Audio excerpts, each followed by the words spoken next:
Welcome to the ancestralfindings.com podcast, episode number 11. Irish naming patterns were very precise for about 2 centuries. In this episode, I'll show you how you can use the patterns to find your Irish ancestors.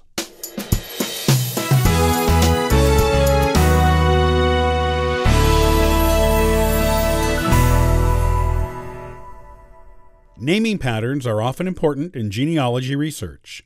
It has long been a custom in families around the world to name children after fathers, mothers, grandparents, and other important relatives, or even friends. With the advent of middle names in the mid-19th century in America, the potential for honoring family members through a child's name increased dramatically.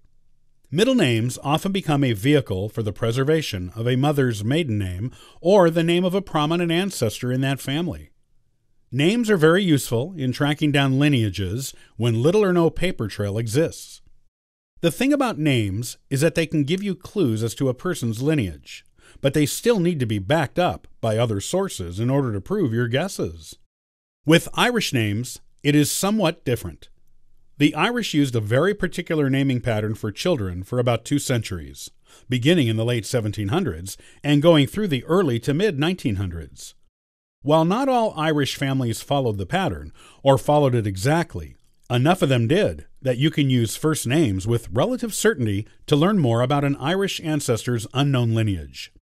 You still need to back it up with some documented proof, as with anything in genealogy, but you can be much more certain of the accuracy of your guesses when you look at the traditional Irish naming pattern and compare it to your family tree. This is how the Irish, both in Ireland and first and second generation Irish immigrants to America, named their children for 2 centuries. Sons. The eldest son was named after the child's paternal grandfather. The second son was named after that child's maternal grandfather.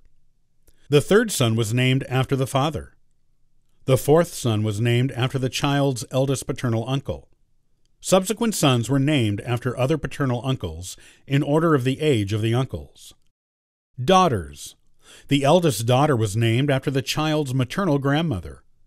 The second daughter was named after the child's paternal grandmother. The third daughter was named after the mother. The fourth daughter was named after the child's eldest maternal aunt. Subsequent daughters were named after other maternal aunts, in order of the age of the aunts. Again, while these naming patterns weren't always followed exactly, especially if there were only 1 or 2 children, in which case the father's relatives took precedent in the naming of the children, they were followed pretty closely.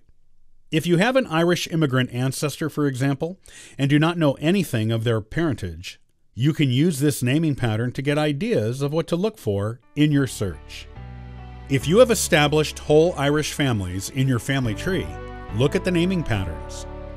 When you use it to tease the names of unknown parents and grandparents out of your Irish family tree, you may be surprised with just how accurate it is when you finally get the documentation that proves the previously unknown names.